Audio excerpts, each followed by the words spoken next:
Hello, hello, hello, folks. Hello. How is everybody doing? I am Timothy Adon. I'm Noelle. And this is Joystick Jamz. Woo! Episode 2. Episode 2. Today we are planning on talking about getting started with game audio, or audio in general, as the case is with a lot of what we're going to end up talking about today. Do you have anything to say on the subject, Noelle, before we really do a dive in? It's rough, but it's possible to do this on your own and get going. You just got to know what you really need and be ready to spend the money on the things that I feel like are just a little bit too important to skip out on. Absolutely. But on the subject of money, there are a lot of ways that you can jump in on this without having to break the bank, or if you really wanted to, without having to spend any money. Oh, look, with the aforementioned ambulance. That's going to happen a lot. I live in a major city, so just ignore the amount of ambulances that pass by. So yeah, let's go ahead and jump right into it. The things that you will probably end up, and Noelle, please jump in if I miss something. The things that you will probably need in your setup when you're getting started with audio, whether it's game audio or musicianship or whatever it is you want to do with music, is a way to record and a way to output your creations. The two most important things. And recording kind of is probably the sticky subject. As everybody knows, microphones are not cheap. Microphones are very, very expensive. Just getting my microphone out of the way. And then it's entirely possible for the output of your creations to also not be cheap. Mm-hmm. But it doesn't have to be the case. And the recording part also doesn't have to be exorbitantly expensive if you're just getting started.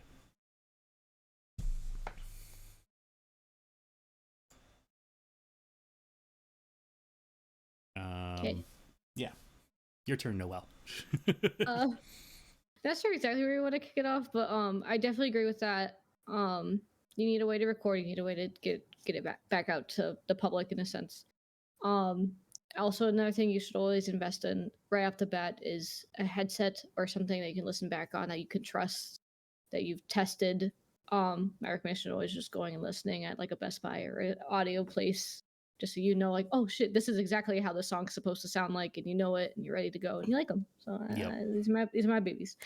So that's the one thing I just also really recommend right off the get-go, is having a good monitoring system as well. Yeah, and again, when you are looking at professional setups for all of these things, you're going to be looking at in the hundreds to potentially even thousands of dollars for a real studio setup. But if you're just getting started, it's a good idea. You don't necessarily need to. If you're flush with cash, as I'm sure most of us are, then you can go ahead and just start jumping for some of the high-end gear if you really want to. But my suggestion is start small, start cheap, start free.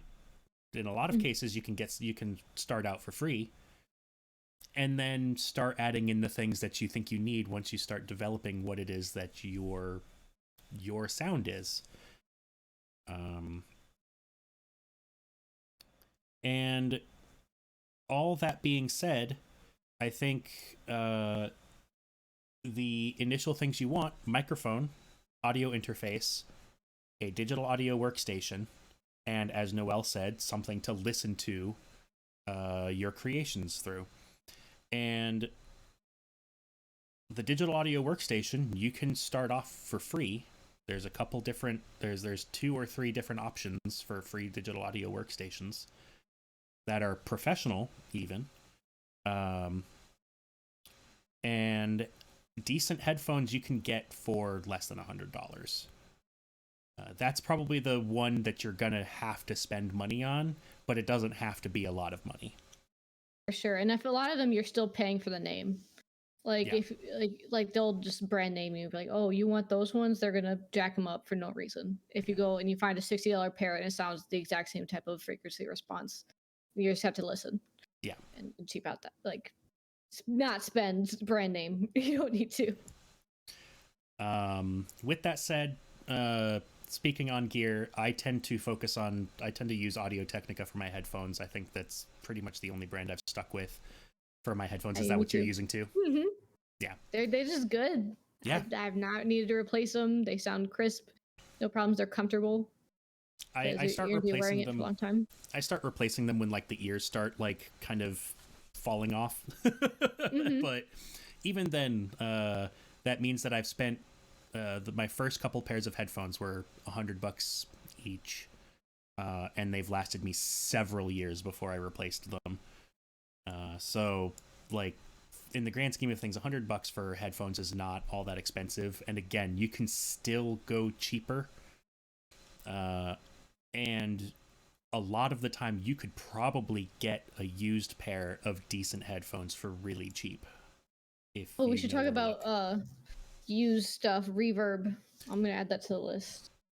I'm not sure if you heard of it, but like that's where people resell all of their old audio equipment that's still working, and I actually way cheaper. Have not heard of this. What's it called? Reverb. Audio resale. I think that, yeah. I'm gonna pull it up really fast. Okay. Share my screen just for a second. Yep. Where'd it go? Here it is. So people resell all of their gear, so it gets all a bunch of second lives and less ends up in the landfill. Be like, I want Audio Technicas. This is everyone just reselling. Really quick, can you double check the stream? Yes, it's looking like it's going through. Okay. I'm just not seeing it on mine. Weird. Huh. Looking. That's fine, as long as it looks good to you. All right. We're good. Yeah, you type in Audio Technica, bam, you get a bunch of people like reselling their shit, and it's way cheaper than if you were to buy it firsthand. That's fantastic. This is awesome because I've never actually heard of this myself. So now I absolutely need to go take a look. It's pretty great. Would recommend. Okay. That's very cool. So that's already a really good place. I was going to end up saying eBay. I don't like eBay, but it's a pretty good source. It's usually where I go to get my microphones, which is another subject for things that you're eventually going to want for your setup. When it comes to microphones, you can start with just your cell phone, to be perfectly honest, especially if you are getting into sound effects recording. If you're doing sound effects recording, your cell phone is perfect. It's absolutely fine. You can get decent recordings. A lot of them come with decent recording software on it. And if your goal is just to mangle the sounds anyways, then the audio quality really doesn't matter. Especially nowadays, like certain phones are coming out with like isolating options, which is insane, and AI creation just built in. So using your phone is going to be so much more practical nowadays than it ever was before. It's not like you're recording on a flip phone anymore. Yeah. When it comes to music, you'll want something a little bit more higher end than your phone, but even then, you can more likely than not get started that way before moving on to something a little bit more pricey. What's next on the list for people to grab? Audio interface, I think. Audio interface, very important. Your microphone, if once you get like a legitimate one, is going to have to connect to something to be able to be used by your computer or other devices. Yeah, so this is actually, you need interface. Even if you're not doing live recording for your music, a lot of digital audio workstations do not play nice with your regular audio drivers on your computer. They need something a little bit more dedicated, and audio interfaces act as essentially an external sound card for your computer so that it breaks down the audio information in a way that your computer can parse it. So it is very important to have an audio interface, and thankfully you can get a lot of those for cheap. Noelle and I both use Focusrite brand Scarlett. I use a Scarlett Solo. I do too. Okay, yeah. And it's very cheap to get started, just to buy. You have, and cheap. It's durable. It lasts. It lasts long time. Forever. Those are very durable boys. It is. You are more likely to run into software issues as the tech moves forward than you are for your audio interface to break if you're getting one of those. So highly recommend the Focusrite Scarletts as your audio interface. Those will run you $100 to $120 depending on where you get it. But again, you can probably find one used. Mm-hmm. Another audio interface I had starting off was, I don't really recommend it as much, was the Audient Evo 4. It's just like a one plug in, one out. It's not great. The only reason I say it's not great is because it broke. But I was also using it like as like a mobile audio interface. It wasn't just staying on my desk. I was using it to like go and like record stuff with a laptop. So in a sense, I was probably user error. I was banging it around a little more than it should have been banged around. But it's also, it was nice. It has a lot of good software with it. And I remember it like having a smart gain on it. So like if you end up recording something too loud, it automatically like turns it down so you're not clipping, which I thought was cool at the time.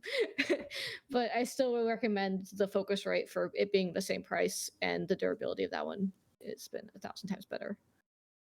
Yeah, and the more recent iterations of the Focusrite are getting a few more features, the ability to control them through apps on your computer without ever having to actually touch the hardware itself, in case you're like me and your Scarlett has to be, out of arm's reach way over here.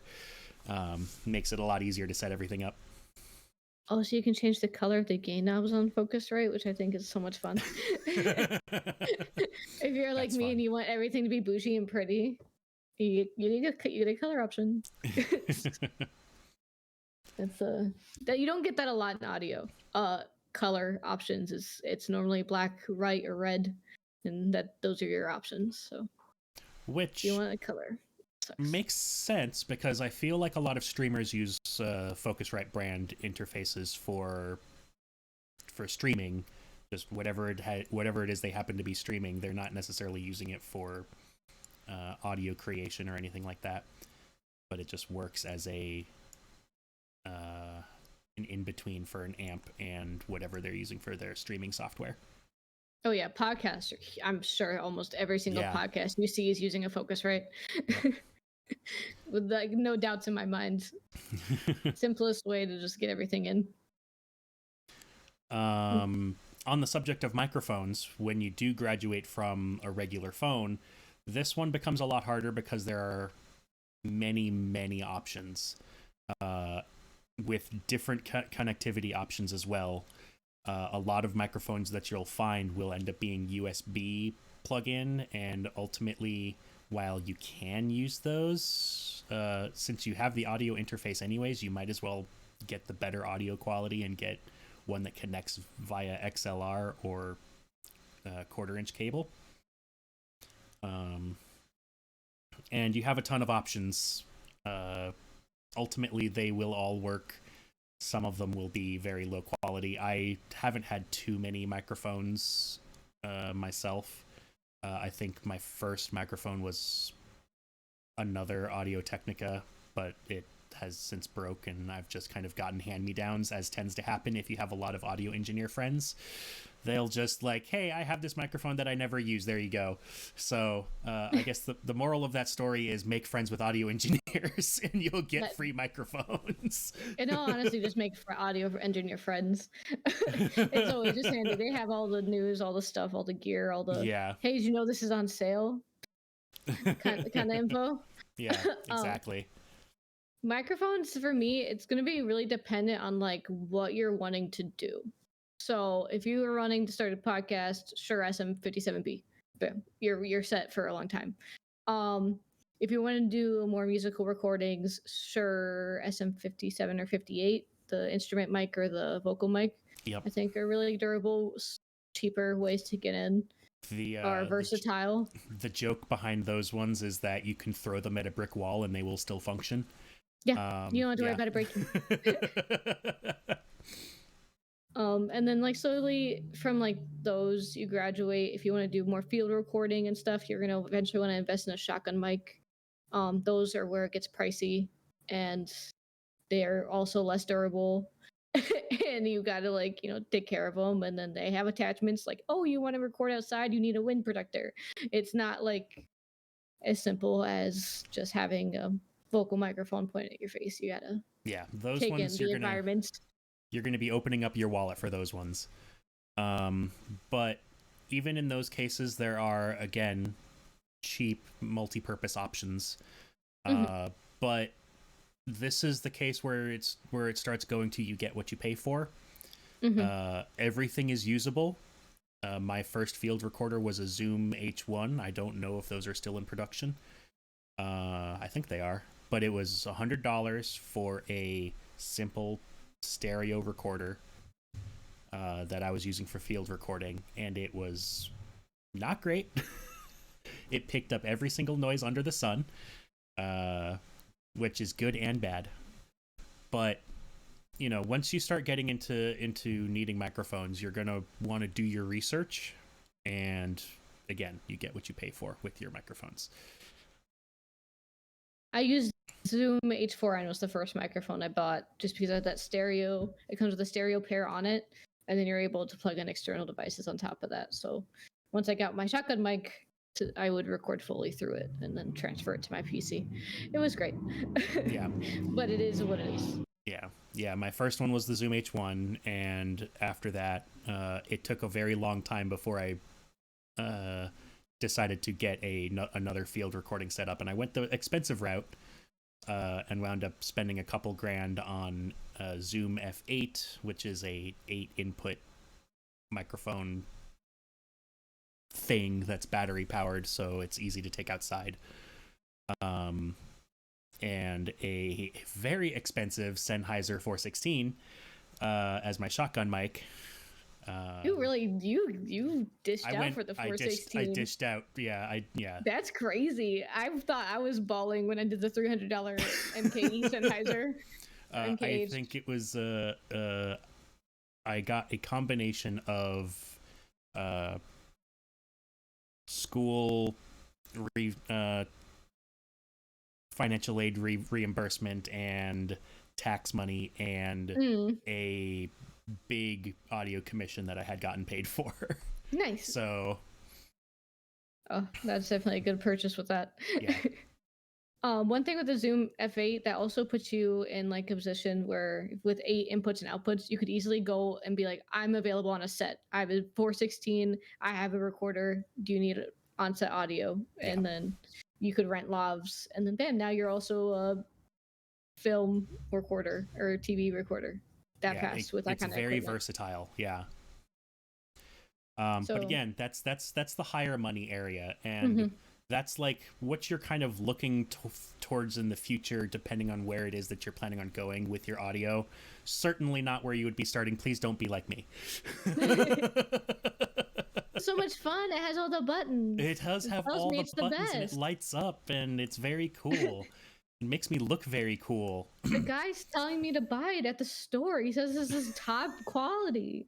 Why am I not getting it yet? You don't need it yet. You got time. Yeah. Also, you brought up students. That's another thing is if you are a student, you're going to be a student. Take advantage of every single student offer that is available to you. Absolutely. If you're in a bigger school or a specialized school, your school probably has deals with a bunch of different vendors that will get you discounts on audio gear. Both Noelle and I went to the Berklee College of Music, and I don't know about you, but I absolutely took advantage of some of the deals that you get. through that. And they gave me nice, good software, nice, good plugins. I said, I'm gonna just give it to me. But even if you're not going through a specialized school that has deals, a lot of vendors will have a page on their website dedicated to, if you are a student, you can get this discount and here is how you apply it. So make certain that if you are a student at any school, period, regardless of what you're going to it for, look up where you're buying things to make sure that you don't qualify for a deal first. Mm-hmm.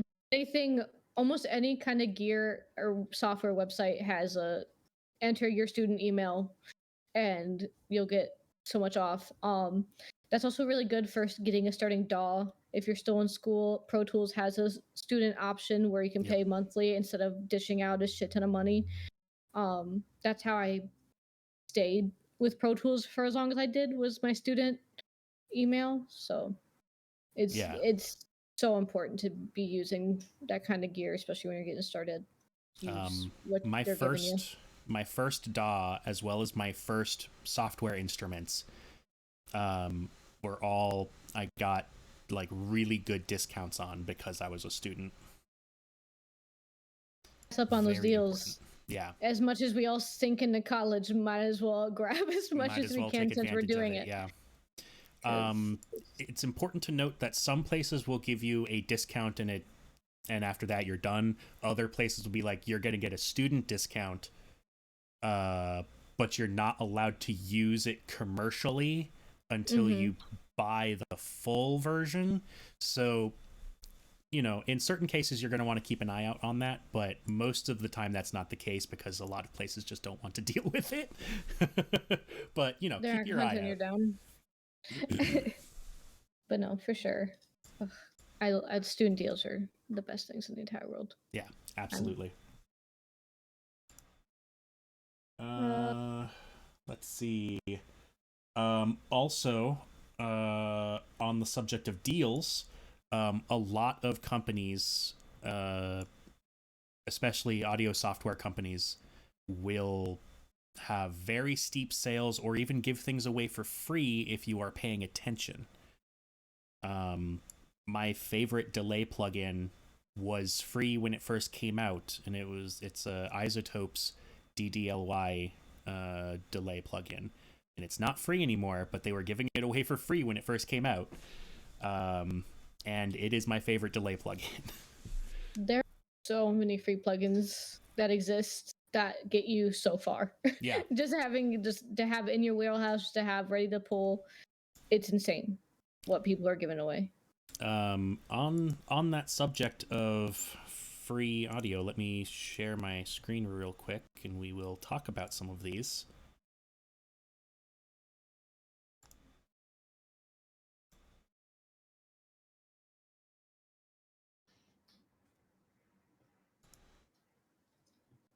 You're a Firefox type. I love that. Yep. So there are a lot of free options. First off, let's actually look at Complete. Make sure that's. Oh. This is. Oh, I see on the stream that's being wonky. Yeah. Okay, there we go. Seems. Oh, it doesn't like. Hold on, I need to move. It doesn't like when Discord's not being interacted with. But if I just move it over there, it's fine. Awesome. So we're going to start with Complete. Complete is very well known for its what is it? It's sample software. Is that what it's technically classified as? But it has a large variety of effects plugins, instrument plugins. I use their stuff on a very regular basis, but more specifically, we're going to look at Complete Start because it is a free download of a selection of their plugins, from EQ to a bunch of weird effects like their vinyl simulator, a couple different instruments. It's a good way to get started on top of everything else that you can find. That EQ looks crazy. What's that? You said that ozone EQ looks crazy. Oh yeah, it does. That was isotope. That's why. Yeah. Yeah, it's free. It's free through contact though, which is fun. But yeah, isotope stuff is great, which is another place we're gonna go visit fairly soon. But so that's a good place to get started. And then if you're looking for more orchestral style instruments, Spitfire Audio has a. Where am I? I don't remember being on this page. Yes, allow the cookies, I know. Spitfire Audio has a wide selection of free sampled instruments for piano, strings, percussion, a bunch of weird things. The free ones are good. They're a very good way to get started. They also have like very, very good and as you might say, bougie stringed instrument plugins that you can get as well. But there are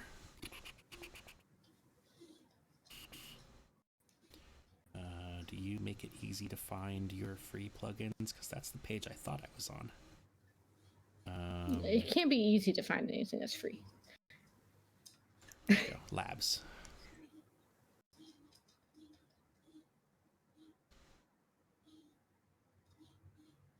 So if you go to their labs page, this is essentially all of their free stuff once the page loads. You've got I will never know how to pronounce this correctly.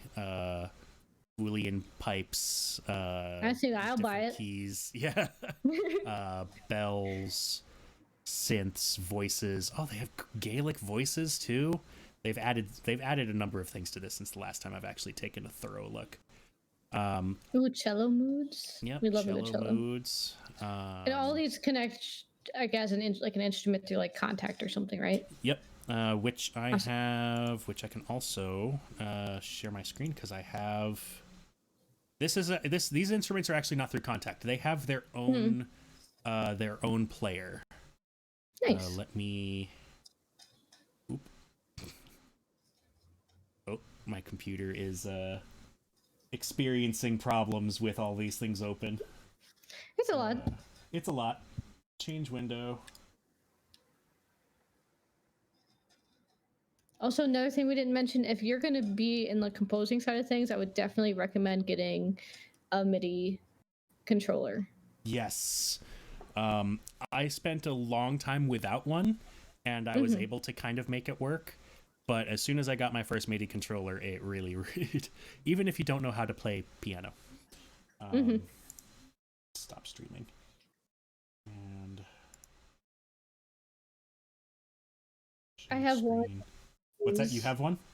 Yeah, and I use it for Foley. There's like this Foley instrument that you can have, and you can like walk with the keyboard, and then there's like a run if you go farther down the keyboard. Oh, it's so much fun. And you add like clothing and different types of shoes and different surfaces, and so much better to do something really fast and easy for like a small project versus you finding a bunch of different shoes and surfaces to record on.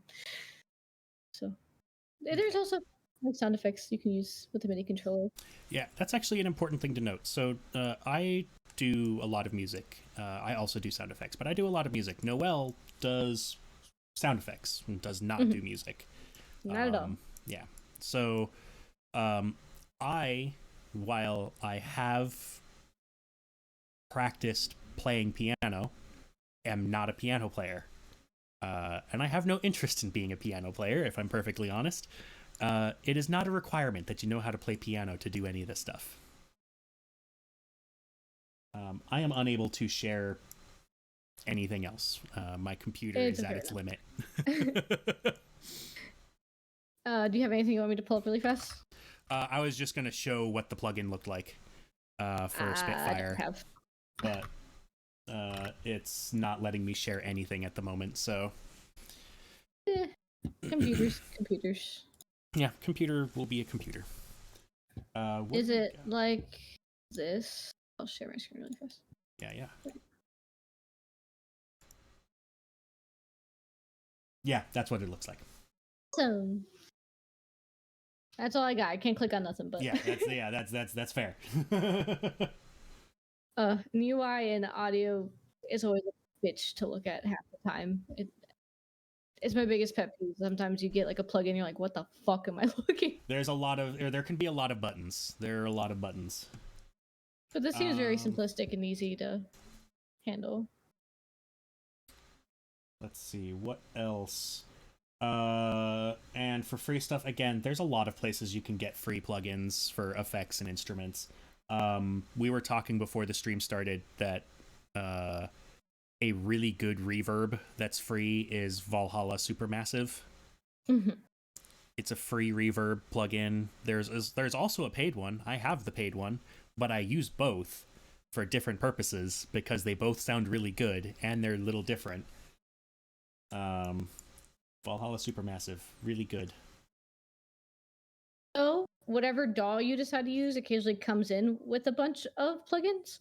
So like Nuendo has so many good reverb plugins just from buying it. Like as soon as you get Nuendo, you're like, oh, I have so many things I can use. I have a bunch of EQs I can use, delays, like it comes with the whole shebang already. Right. So if you don't want to be spending a bunch of extra money, see if your DAW comes with a bunch of like add-ons. How much is Nuendo? Right now, it's $500. Yeah.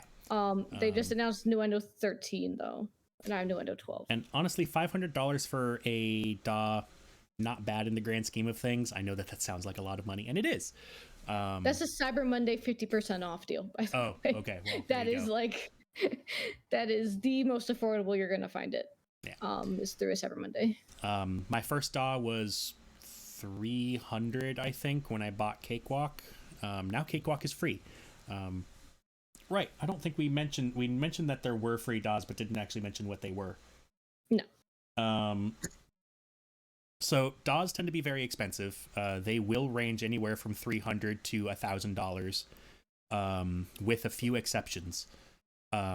Cakewalk by BandLab is free. It used to be a paid one back in the day, but it changed hands and now it's free. It's still, as far as I can tell, it looks really good. It looks exactly how I remember it. So that is an option. BandLabs has another free DAW on there that's meant for collaboration, so that you and people can collaborate on the same project online. I feel like that would be a fun thing to do, but not something that I would want to do on a more professional thing. Oh no, that's game jam, like, yeah, the fun scenario for sure. Yeah, exactly. Like that's something I would want to do as a fun jam experiment, but not for something professional. But that is also free, with an asterisk, with a footnote. And then there's Audacity, which is like the free digital audio workstation godfather, basically. It's not great. I don't actually like using Audacity, but it was the first free one. I think before I got Pro Tools, I opened Audacity once and I was like, what am I looking at? Yeah, it's not user friendly. It's not user friendly, but it was the free one that people were using before there were other ones that were free to use. So I mention it mostly for the purposes of history.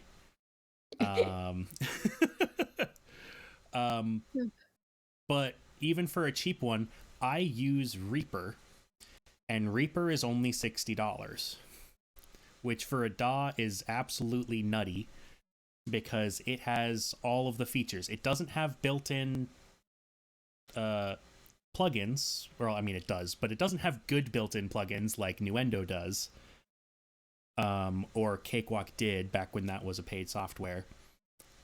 But it does everything a professional DAW does, and it still accepts third-party plugins, which is what I use 100% of the time anyways. And also Reaper nowadays, if you're like looking through video game audio jobs, it's like, do you know Reaper? It is becoming one of the most used in a game audio workstation that I've seen in a long time. Yeah. Nuendo still isn't there. It's a great DAW and it's amazing, but it's not widely known. Pro Tools is like what a lot of film studios still use. So in a sense, that's still industry standard. Yeah. But Reaper is like, for being the price that it is, and it's being used a lot. And so to like get that under your belt for as cheap as you can, do it. And I don't necessarily I don't not condone pirating. I feel pirating is a little bit of a gray area for me for a lot of reasons, but Reaper has a 60-day free trial period that is fairly easy to continually extend. I think they fully deserve your money, and considering how cheap it is compared to other DAWs, I fully say that you should give them your money. But I understand that not everybody can do that. So, just that's something to put out there. I do not. These are hard times. I will not no one publicly. I will not publicly condone piracy. We get it. We've all been in scenarios where we need things and we just can't get what we need to get started. Absolutely. But Reaper's good, and Noelle is absolutely right. 8 years ago, game audio job descriptions were all like, "Hey, do you know Pro Tools? Do you know Pro Tools? We want you to know Pro Tools." Nowadays, Pro Tools is barely a footnote in game audio job descriptions, and everybody wants you to know Reaper. Reaper and learn the Unreal Engine audio implementation. Those are two things you got to learn off the get-go. That's actually a good segue into education. Not formal education, although I do encourage formal education as well.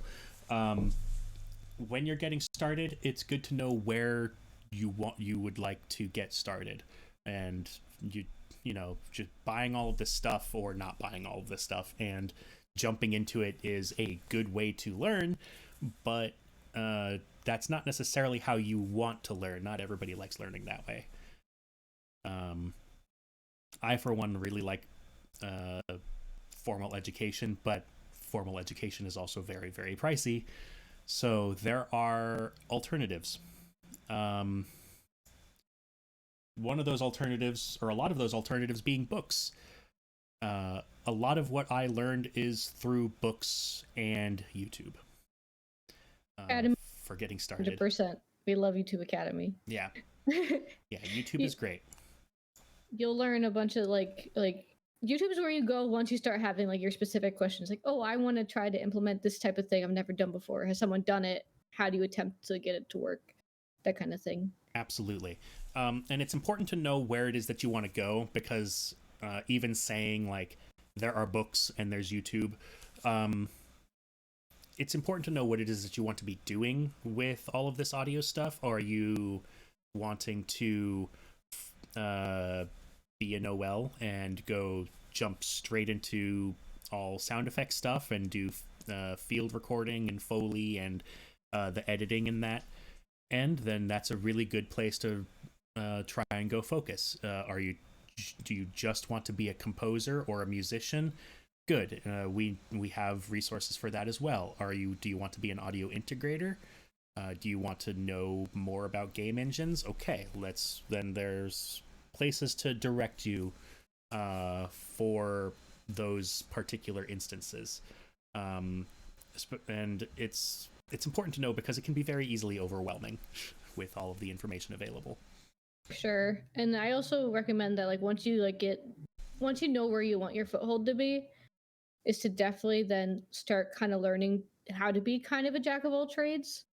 It is always recommended that you know what music composition is at least doing, if not know how to whip up something simple enough for yourself, especially in the indie world. And that's normally how a lot of people get started. If you know how to integrate, you're a step ahead of just someone who can just dialogue edit. Like you have to know that once you have your strong suit, build up everything else around it, so you're not just stressing too much. So it's a lot to get into, but always learn where your strengths lie first. Definitely.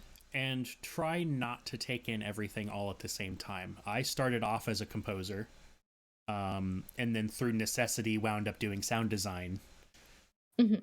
And then that led to, I hate how other people are integrating my audio. And so I started then learning how to integrate audio. So there was a bit of an evolution, but I'm still primarily a composer because that's what I want to be focusing on. But it is important to know how everything else works when you have the time to figure it out.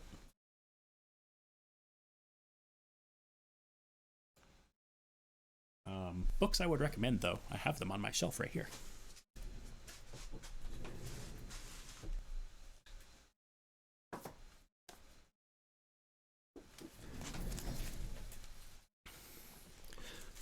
For those in the sound effect vein. Oh no, Nice. It doesn't want to do it. No. No, I need to turn it off. Where is it? Change down video arrow on the background. camera. You got it. None. Sound Effects Bible. It's backwards, but if you can read backwards, Sound Effects Bible. It's really good. It gives you a lot of information on techniques for field recording, how to set up a space for Foley, like in depth, how to set up a full like concrete area with pits for different materials, and how to set up your sound recording studio, techniques, equipment. The equipment part is probably a little outdated at this point, but still a really good read. One that's a little bit more recent, if you're on the music side of things, is Composing Music for Games by Chance Thomas. I really liked it. I actually think I might go through it again because it has some exercises that are built in, because it's supposed to be a textbook.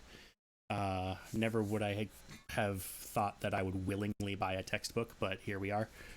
So it's a really good one for kind of figuring out where you are with the music composition side, from the music composition side of things. Yeah. If you're kind of like me and like books, when like someone who writes a book like a textbook, they use vernacular that's just automatically hard for you to like comprehend as well. Like there's just so much for me, I just can't get through a textbook like that. I learned by like doing projects and learning them, and there's like a bunch of websites that let you get certified by like practicing different projects. Wise does that. So let's say you want to learn how to or do audio integration, they give you full edge projects to teach you step by step how to get trained in that. Just because I can't learn unless someone is telling me exactly what is happening, or I have to learn just by doing. But yeah, would recommend looking into stuff like that. And thankfully, a lot of that software is free to use. Their monetization model is entirely based off of projects that you release for sale to the public. So as long as you're not selling what you're doing, you can download a lot of these things for free. Wise, you can download Fmod, you can download pretty much every single game engine in existence you can download for free, with like a couple exceptions. And then you can play around with them and learn how to do them. That is how I learned a lot about Wise and the Unreal game engine. I would be nothing without like the Wise projects guiding me, and then going to college and having a teacher walk me even more was exactly what I needed to have any comprehension on how to integrate audio. Yeah. And even then, I'm not well versed, but it's definitely something I feel like is. And that, of course, that is where this series is intending to go too, is eventually to actually go into a more in-depth teaching of how to use some of these softwares for people that like having somebody tell them what to do.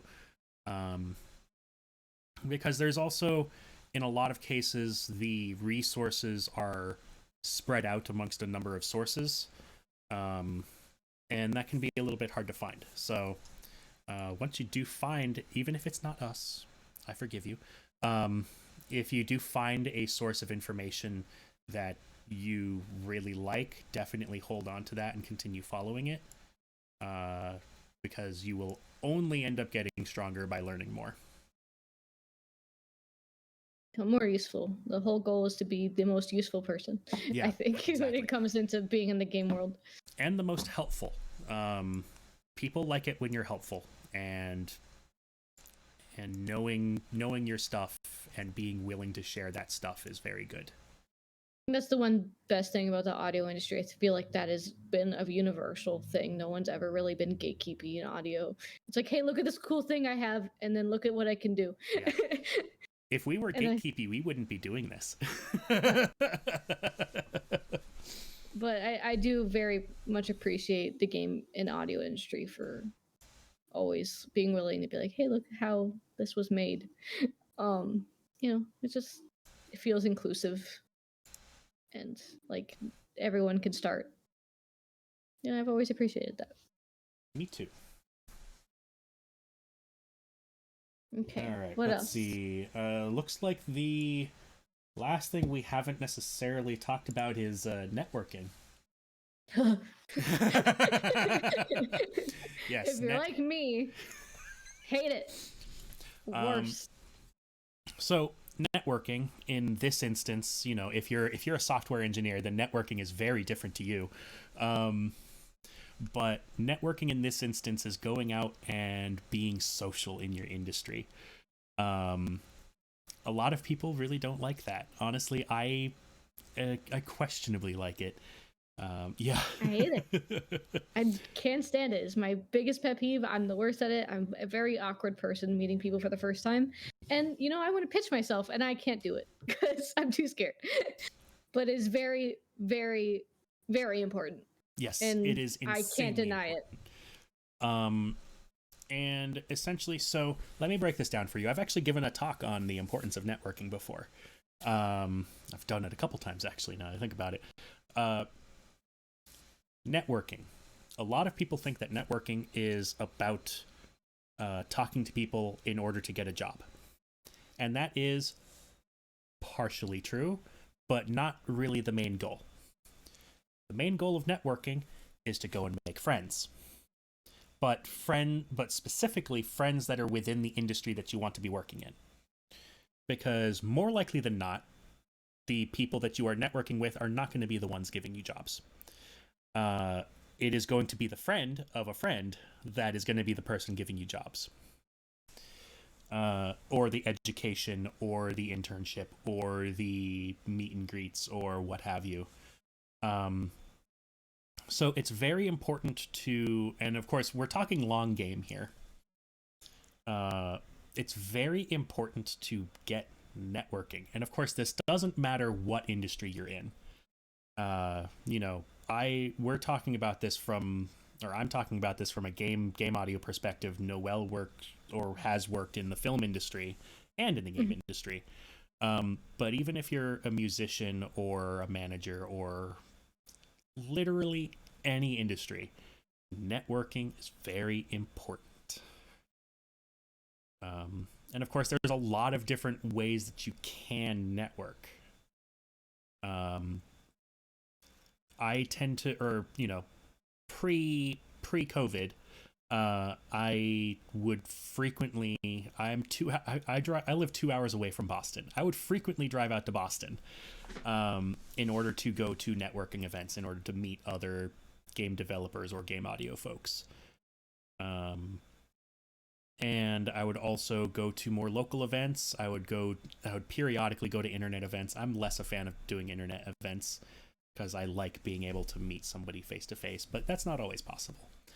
But if you would like a more fun and theoretically less anxiety inducing way of meeting people, for the Noelles out there, I suggest game jams. Game jams are a fantastic way to network for a large number of reasons. One, you're all getting together to work on projects, which means that the actual face-to-face with people it's a softer introduction with other people, in my opinion. Your mileage may vary. You then, depending on the format of the game jam, you then get assigned with people, so you don't have to then pick and choose yourself. And working on a project together means you don't have the awkward, like, hey, my name is, and I do, and how are you, and going through what is essentially, dating questions for your first meeting with someone. And instead it's a, hey, we're working on a project, what are we working on, who's going to work on what, and then you just kind of all move on to your things. I've made a lot of friends through game jams. I think they're fantastic. The global game jam in particular is very important, so do game jams. I second game jams. Game jams are fun. They can be stressful, and sometimes you don't end up with like the best people because it's assigned. It's like one of those like, ha ha ha, I'm doing all the work types of times. But for the most part, you do just get to meet a bunch of people who are passionate about what you're also passionate about. There's no awkwardness there, and it isn't working against someone. Like in a sense, like there's always the ego in meeting someone, like, oh well, I've done this type of thing, and that gets totally thrown out the window in a game jam. It's we're working towards this right now because we have 2 days to get this done type of thing. So I do very much recommend a game jam for you're never expected to make anything of good quality because you have 2 days to do it, and you generally are also encouraged to do something that's a little out of your comfort zone. So like everybody is kind of working subpar and probably not sleeping. Staying up all night. Would recommend. Game jams are great. And networking is great. I highly recommend it. And if you can do in person and you're okay with doing in person, I would recommend that. It's just meeting people and making friends is very important. Making friends in your industry is very important, and the connections you make are fantastic. They last forever. As much as I do hate it, I had an older producer. She connected me with a bunch of people, and then that connection led to 3 connections and 3 connections. And because I couldn't do it, she helped me reach out for the first one, which I appreciated. So, like I said, once again, still having someone help you introduce is all great. But through that, I met this composer. Her name's Chel Wong. She also made a YouTube tutorial on how to network. Oh my god, I met her in person. The cutest being on this planet. I love her. That's so funny. I didn't know you knew her. But we connected through Discord after that, and we just had like one cute network meeting in a sense, just like talking to each other what we did. And that I would consider them a friendly acquaintance. Like, it's not me being like, oh my God, work. It's hey, what are you doing? What you working on? Like, it's that kind of friendship, and then that's what you're looking for. Yeah. First and foremost, and like I said, I recommend her tutorials on how to network because they were very short, sweet, concise, and perfect. Absolutely. You wind up making very good lifelong connections, and I don't know, it's really hard to put into words the types of people that you'll meet and the connections you'll make. It's great. Noelle and I are technically a result of networking, although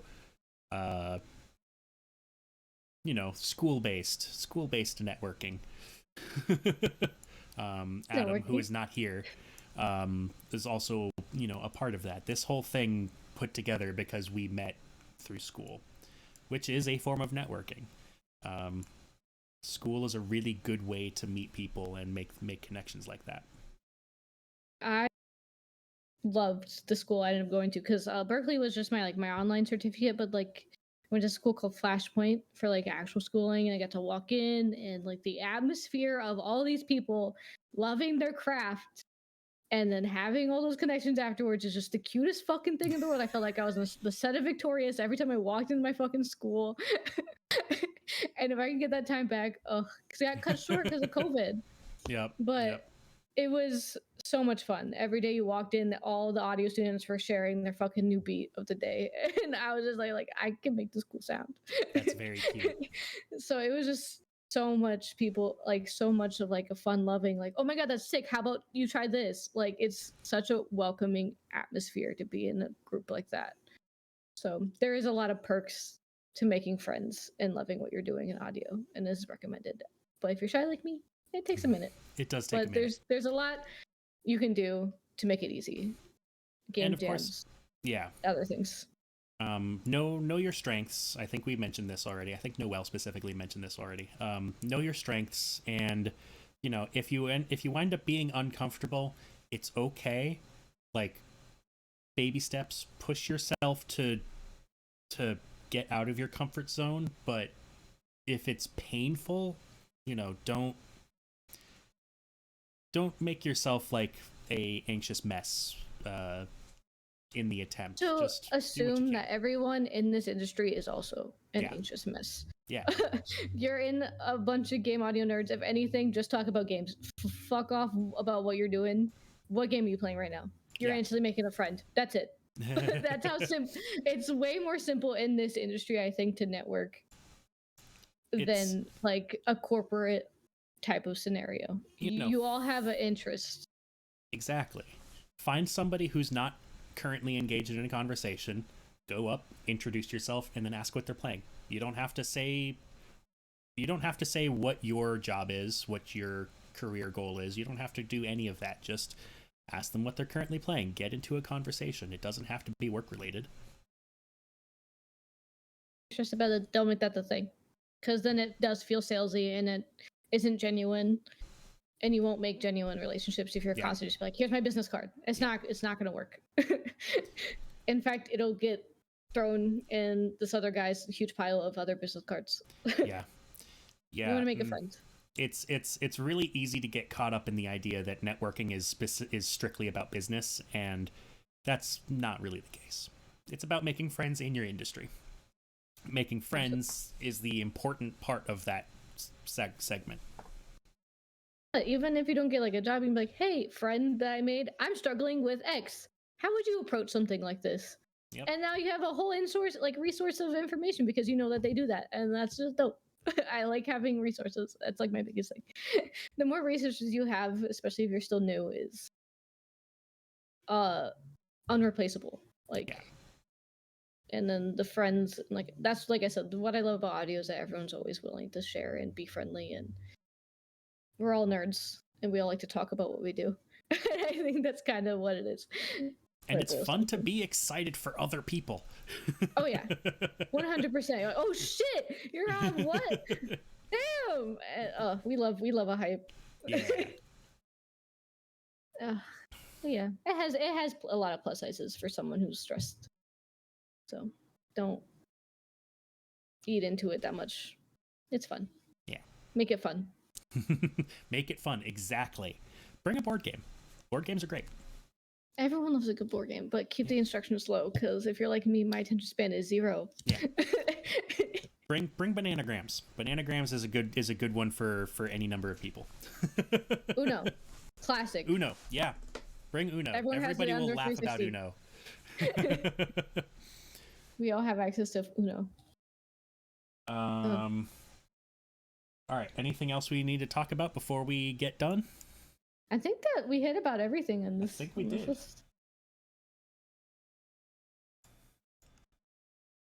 All right.